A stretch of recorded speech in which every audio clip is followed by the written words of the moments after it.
Neste nosso último bloco, a neuropsicóloga francesa fala sobre autismo e o neurocientista brasileiro fala sobre neuroeducação.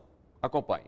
Houve a emergência desse campo multidisciplinar, transdisciplinar, né, que visa agregar a pesquisa, o campo de pesquisa básico, clínico, ao educacional. Hoje fala-se tanto, investe-se tanto em pesquisa translacional. Bem, a pesquisa também em neurociências e outras ciências com educação também é translacional. E não apenas aquela que vá da pesquisa básica, vulgarmente chamado de ciência pesada, hard science, com a clínica. Nós temos que pensar também na educação como algo importante se investir em pesquisa. E se temos pouco de ponta no Brasil em pesquisa básica ou pesquisa, a academia, em relação à educação, também nós temos muito pouco. Bem, então surgiu a neuroeducação não como algo geração espontânea, né, imediato, e sim um trabalho contínuo entre grupos de pesquisadores de Europa, Estados Unidos, agregando neurocientistas, pedagogos, psicólogos, equipes multidisciplinares, pensando sobre como as neurociências podem contribuir e dialogar em duas vias, ou seja, dos dois lados, com a educação.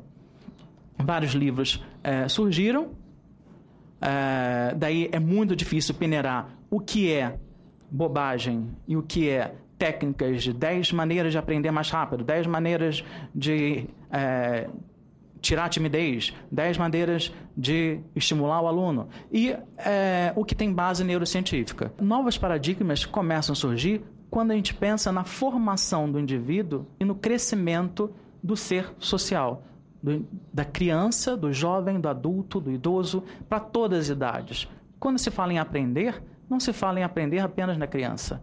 Momentos plásticos são diferentes, mas nós temos que pensar no processo ensino-aprendizagem e não só na aprendizagem. Muito se preocupa com a criança, com o jovem, com o adulto, o aprendiz, mas tem que se pensar em quem está ensinando. E isso é muito importante para a gente, né? Então, atualmente, nessa década, nós temos 2 grandes projetos, um europeu e um americano, de investimentos nas cifras de bilhões, e que, agregada a esses projetos, tem ações de divulgação, de conscientização, que isso é um grande problema, e de integração com a escola, né? Então, o acesso ao conhecimento não é garantia de que ele será bem usado. Nós temos que pensar nisso. Então, basta fornecer? Isso é um desafio.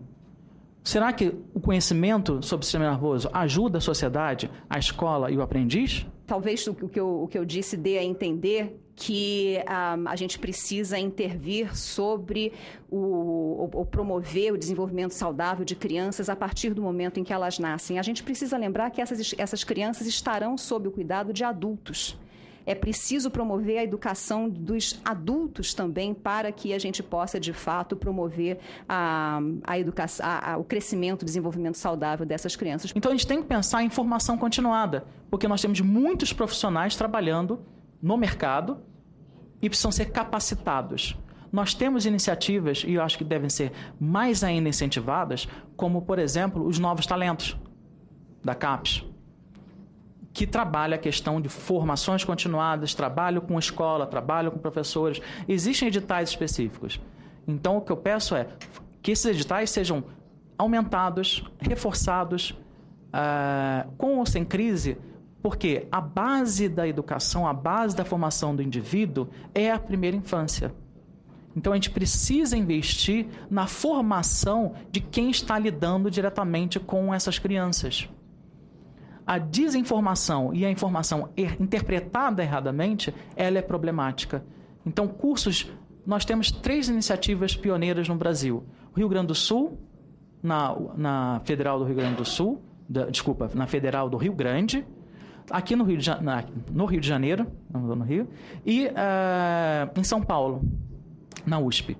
Então, são cursos que abordam diferentes aspectos que devem ser valorizados, não só quanto ao normal, quanto ao patológico, quanto não basta apenas fazer palestras. Palestras são importantes se a pessoa tem como trabalhar corretamente aquela informação.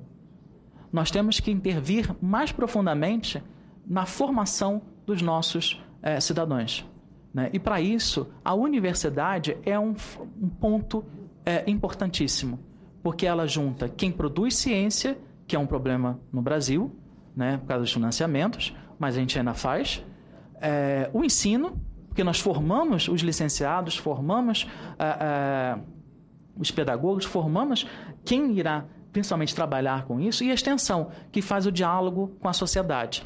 Então, é preciso se valorizar com editais, com fomentos, a pesquisa básica, a pesquisa translacional, que envolva educação, que envolva infância, que envolva desenvolvimento. O autismo é um distúrbio que invade o desenvolvimento e tem uma aparição precoce durante a primeira infância, mas que persiste na idade adulta, ainda que os avanços sejam possíveis. O autismo foi durante muito tempo apresentado como uma patologia rara, mas os últimos estudos mostram que nós passamos de um nascimento em cada 2.000, em 60, a um em cada 150 até mais recentemente, e 1 para 100 hoje em dia. Então, esses números são alarmantes. A gente fica preocupado com esse aumento dos números, porque a gente acha que não é apenas um artefato.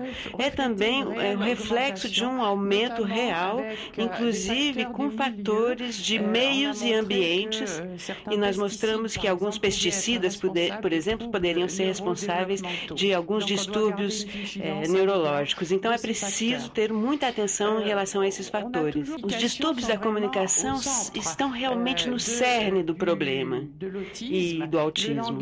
A linguagem é afetada, nas formas mais severas ele é atrasado e às vezes até ausente totalmente, e apresenta anomalias como a ecolalia, o fato de repetir sem parar as palavras ouvidas sem ser um parceiro de comunicação e respondendo a perguntas, mas só com a repetição dessas perguntas. Dificuldade de compreensão que tem consequências pesadas em termos de distúrbio de comportamento. Nós temos hoje um projeto de pesquisa muito ambicioso, com a pesquisa de indicadores múltiplos na idade de 1 ano, que possibilitariam, cruzando a ressonância magnética, a oculometria, o perímetro craniano e o comportamento, de validar o diagnóstico bastante precoce. É importante ter em mente que o autismo é um distúrbio neurobiológico que existem por enquanto algumas pistas de tratamento médico para melhorar certos sintomas,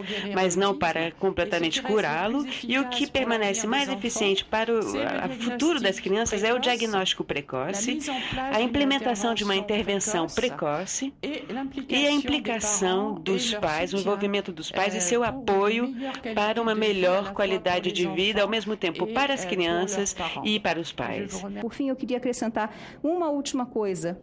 Não sei se vocês notaram, absolutamente todos os achados e descobertas e conhecimentos novos que eu mostrei para vocês são estrangeiros.